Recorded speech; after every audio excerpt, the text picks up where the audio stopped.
சண்முகபரணி சீரியல்ல இப்போ ஒரு அட்டகாசமான எபிசோட் வந்திருக்கு. வியூஸே வந்து சரியா வந்து மாட்டேங்குது. என்ன காரணம்னு தெரியல. உங்களால எவ்வளோ லைக் போட முடியுமோ, அவ்வளோ லைக் போடுங்க. எனக்கும் கொஞ்சம் பேச வந்து மோட்டிவேட்டா இருக்கும். நம்ம சண்முகம்லேருந்து எல்லாரும் பஞ்சாயத்துல வந்து நிக்கிறாங்க. அப்பன்னு பார்த்து நம்ம பரணி வந்து டாக்குமெண்ட் வந்து சப்மிட் பண்றாங்க. பஞ்சாயத்து தலைவர்கிட்ட, இது எங்க அம்மா பேர்ல இருக்கிற பத்திரம். பாருங்க எப்ப கரையம் பண்ணியிருக்காங்கன்னு. சரிம்மா. அதுக்கப்புறம் இது நாள் வரைக்கும் வந்து ஈசி வந்து எடுத்து குடுத்துருக்கேன். இதில எந்த பிரச்சனையும் இல்ல. அதுக்கப்புறமேட்டுக்கு இது எனக்கு தானம் குடுத்த பத்திரம் அப்படின்னு சொல்லும்போது, எல்லா தேதி வைஸா வந்து சொல்றாங்க அந்த இடத்துல. சூப்பர்மா! இவ்வளோ கிறிஸ்டல் கிளியரா யாருமே வந்து சப்மிட் பண்ணதில்ல. நீ வந்து சப்மிட் பண்ணியிருக்கன்னு சொல்லி ஃபுல்லா வந்து படிச்சு பார்க்குறாங்க அந்த இடத்துல. படிச்சு பார்த்ததுக்கு அப்புறமேட்டுக்கு, ஐயா! வீடு வந்து பரணி பாப்பா பேர்ல மட்டும் தான் இருக்கு. அதனால நம்மளால எதுவும் செய்ய முடியாது. சாவிய நீங்க மரியாதையா அங்க குடுக்குறது தான் நியாயம். உங்களுக்கு ஒரு நியாயம், பரணி பாப்பாவுக்கு ஒரு நியாயம்லாம் எங்களால எதுவும் செய்ய முடியாதுன்னு ஊர் தலைவர்லாம் வந்து பேசுறாங்க. உடனே வந்து பரணி வந்து சொல்லிட்டு இருக்காங்க. ஐயா அதுக்கு அவசியம் இல்ல, தேவையும் இல்ல. சாவி என்கிட்ட தான் இருக்குன்னு சொல்லி கோவமா வந்து சாவிய தூக்கி காட்டுறாங்க அந்த இடத்துல. நம்ம பரணி வேற லெவல்ல மாஸா இருந்துச்சுன்னே சொல்லலாம். பரணி தப்பு பண்ணாதல, தப்பு பண்ணாதல அப்படின்னு சொல்லி சவுந்தரபாண்டி வந்து பேசுறாங்க. நான் எதுவும் பண்ண முடியாது. நாங்க ரொம்பவே கஷ்டப்பட்டுட்டோம். அதனால இவங்களுக்கு 1 நாள் அவகாசம் தரேன். இவங்க வீட்ல இருக்கிற எல்லா சட்டுப்புட்டு சாமானும் வந்து வெளியில அவங்களே வந்து வைக்க சொல்லுங்க. நாங்க வந்து அவங்கள மாரிலாம் நடந்துக்க மாட்டோம். நாளைக்குள்ள அதாவது நாளை காலையில 10 மணிக்குள்ள அவங்க ஜாமான்லாம் வெளியில வைக்கலன்னா, நாங்க தூக்கி எறிஞ்சிருவோம் பார்த்துக்கங்க அப்படின்னு சொன்னோனே, சரில நான் வந்து ஒத்துக்கிறேன். என் தப்ப வந்து நியாயப்படி எதுவுமே வந்து பேச விரும்பல அப்படின்னு சொல்லிடுறாங்க அந்த இடத்துல.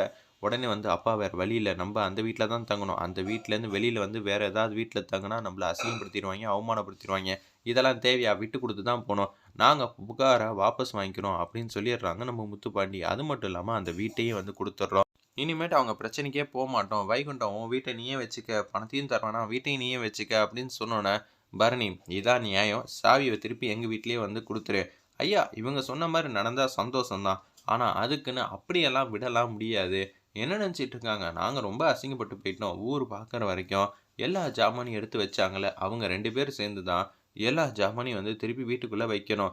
சரின்னா சொல்லுங்க, உங்க வீட்டு சாவிய நான் உங்கள்ட்ட குடுக்குறேன். இல்லாட்டி வந்து என் வீடு அதுதான்.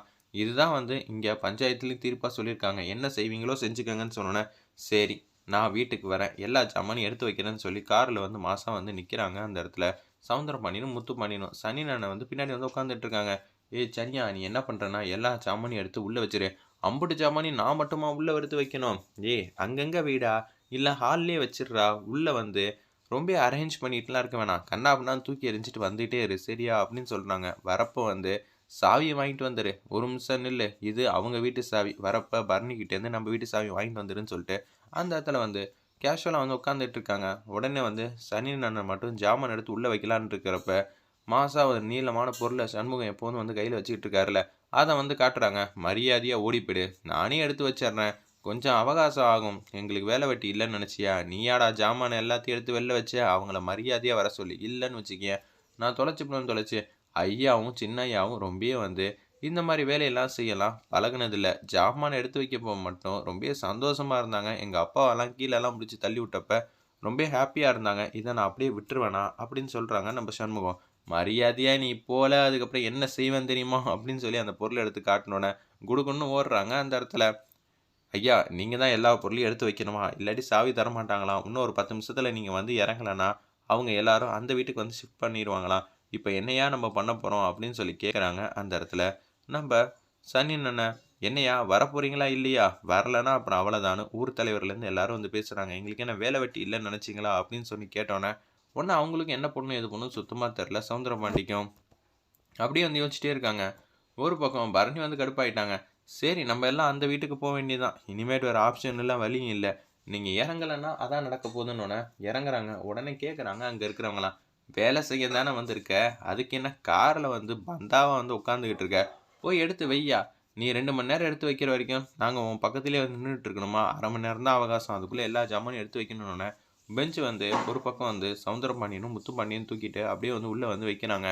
ஒவ்வொரு ஜாமானா எடுத்து ஹால்ல வைக்கிறப்ப, ஹால்லேருந்து தான் எடுத்தியா அந்த ஜாமான? மரியாதையா உள்ள கொண்டு போய் வைடா. அண்டாவ கொண்டு போய் இங்க நடு வீட்ல வந்து வைக்கிற அப்படின்னு நம்ப ரத்னா வந்து முத்துப்பாண்டிய வந்து வேலை வாங்குற மாரி அல்டிமேட்டா வந்து காட்டியிருந்தாங்கன்னே சொல்லலாம். அதுக்கப்புறமேட்டு அண்டா குண்டாலாம் எடுத்துட்டு வந்துட்டு இருக்காங்க நம்ம சவுந்தரபாண்டி. தலையில 1 கையில 2ன்னு. அதுல 1 கீழ விழுந்துருச்சு. சாரிம்மா, சாரிம்மா கீழ விழுந்துருச்சு. பார்த்துக்கங்கம்மா அதெல்லாம் எங்க ஜாமான் அப்படின்னு சொன்னோனே கிச்சன்ல எடுத்து வைக்கிறாங்க. அதுக்கப்புறம் தலானி இது எல்லாத்தையும் எடுத்து ஹால்ல ஒரு ஓரமா வந்து வச்சிடுறாங்க சவுந்தரபாண்டி. அதுக்கப்புறம் பையெல்லாம் எடுத்துட்டு வந்து ஹால்ல பொத்து பொத்துன்னு போடுறாங்க முத்துப்பாண்டி.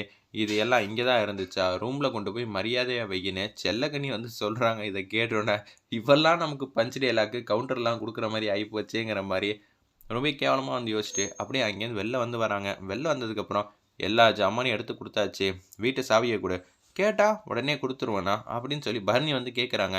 பெரிய மனுஷன் கூட பார்க்காம என்ன வேலை வாங்கியிருக்க. அந்த பெரிய மனுஷன் கரெக்ட்டா நடந்திருந்தா, நாங்க எதுக்கு வேலை வாங்க போறோம்?